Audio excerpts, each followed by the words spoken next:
अजय एक युवा और काबिल लेखक है जिसने अपने करियर को संवारने के लिए एक पुरानी हवेली में रहने का निर्णय लिया। लेकिन जब वह वहां पहुंचता है तो उसे महसूस होता है कि वह अकेला नहीं है। हवेली में एक रहस्यमयी कुर्सी है जो उसके जीवन में अद्भुत घटनाओं की शुरुआत करती है। ये कहानी सुलोचना की आत्मा और उसके पति राजन के साथ अजय के संबंध को उजागर करती है। अजय ने अपने नए घर में कदम रखा। हवेली की दीवारों पर धूल और जालों के अलावा एक पुरानी कुर्सी थी जो हमेशा कुर्सी के बीच में रखी रहती थी। पहले दिन से ही अजय को वहां अजीब अनुभव होने लगे। रात में जब वह सोने की कोशिश करता तो उसे कुर्सी से अजीब आवाजें सुनाई देती। एक रात अजय को एक खौफनाक सपना आया। उसने देखा कि कुर्सी पर एक महिला की धुंधली छाया है। वह उसे अपने नाम के बारे में बता रही थी, मैं सुलोचना हूँ। अजय ने डरते डरते अपनी आंखें खोली और उसे एहसास हुआ कि यह सपना नहीं था बल्कि एक वास्तविकता थी। अजय ने अपने दोस्तों विक्रम और माया को बुलाया और उन्हें अपने अनुभव सुनाए। माया ने सुझाव दिया कि उन्हें तांत्रिक बाबा के पास जाना चाहिए।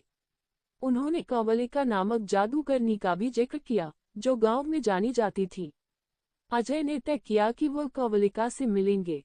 अजय, माया और विक्रम ने कवलिका के पास जाने का फैसला किया।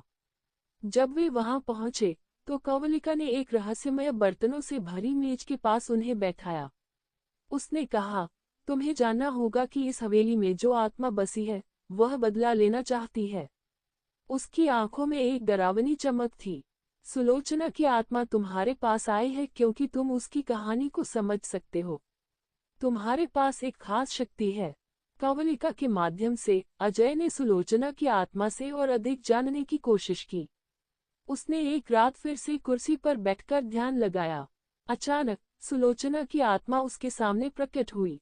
अजय, तुम्हें मेरे और राजन के बीच का सच जानना होगा। सुलोचना ने बताया कि वह राजन से बहुत प्यार करती थी, लेकिन राजन ने उसे धोखा दिया। राजन ने मेरी दोस्त के साथ नाजायज संबंध बनाए और जब मैंने उसे इस बारे में पूछा तो उसने मुझसे दूर होने का फैसला किया। अजय ने एक रात फिर से कुर्सी के पास ध्यान करने का फैसला किया।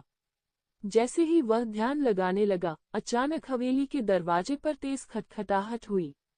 अजय ने दरवाजे खोला तो देखा कि एक बूढ़ी महिला, माई दुर्गा, खड़ी थी। माई दुर्गा ने कहा, बेटा, तुम्हें इस हवेली में सावधानी बरतनी होगी। सुलोचना की आत्मा को शांति चाहिए, लेकिन राजन की आत्मा भी यहाँ भटकती है। वह तुम्हारी मदद के लिए नहीं आएगा। अजय ने कहा, मैं उसे माफ करने की कोशिश करूंगा, लेकिन मुझे उस तक पहुंचने की आवश्यकता है। माई दुर्गा की चेतावनी सुनकर अजय ने फैसला किया कि वह सुलोचना की आत्मा को फिर से बुलाने की कोशिश करेगा। कवलिका ने उसे बताया कि इसके लिए एक खास अनुष्ठान करना होगा। अनुष्ठान के दौरान अजय ने देखा कि कुर्सी के चारों ओर अंधेरा छा गया। अचानक सुलोचना की आत्मा ने कहा, तुमने मुझे बुलाया। अजय ने कहा, मैं तुम्हारी कहानी को समझता हूँ। राजन को माफ करने का समय आ गया है। राजन की आत्मा ने अचानक प्रकट होकर कहा, मैंने सुलोचना को धोखा दिया और मैं अपने कर्मों के लिए पछता रहा हूँ। राजन ने कहा, मैंने उसे कभी बताया नहीं कि मैं उससे कितना प्यार करता था, लेकिन मैंने एक गलती की और मुझे इसका खामियाजा भुगतना पड़ा। सुलोचना ने कहा, राजन, मैं तुमसे माफी मांगती हूँ।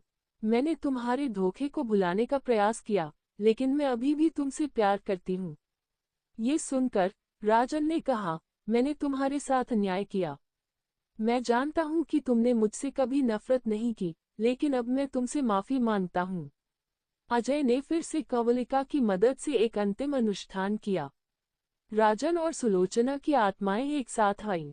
मैं तुम्हें माफ करती हूँ, राजन, लेकिन तुम्हें भी अपने कर्मों का सामना करना होगा। जैसे ही राजन ने माफी मांगी, एक तेज प्रकाश ने कमरे को भर दिया। दोनों की आत्माएं धीरे धीरे प्रकाश में विलीन होने लगी। जब अजय ने अपनी आंखें खोली तो वह कुर्सी के पास अकेला था। उसने महसूस किया कि हवेली का माहौल अब शांत और सुखद है। अजय को समझ में आया कि सुलोचना और राजन की आत्माएं अब शांति में हैं। वह अब जानता था कि प्यार, विश्वास और माफी के बिना कोई भी आत्मा शांति नहीं पा सकती। इस कहानी में अजय, सुलोचना और राजन के बीच का संबंध केवल एक भूति या अनुभव नहीं था, बल्कि यह एक गहरी भावनात्मक यात्रा थी। अजय ने न केवल सुलोचना की आत्मा को शांति दी, बल्कि उसने प्यार, धोखा और अंत में माफी का एक महत्वपूर्ण संदेश भी सीखा। इस अनुभव ने उसे एक नए लेखक के रूप में तैयार किया, जिसने अपनी कहानी को दुनिया के सामने लाने का निर्णय लिया। अब उसकी कहानी न केवल सुलोचना की थी, बल्कि यह सभी आत्माओं की यात्रा का प्रतीक बन गई, एक यात्रा जो अंततः शांति की ओर ले जाती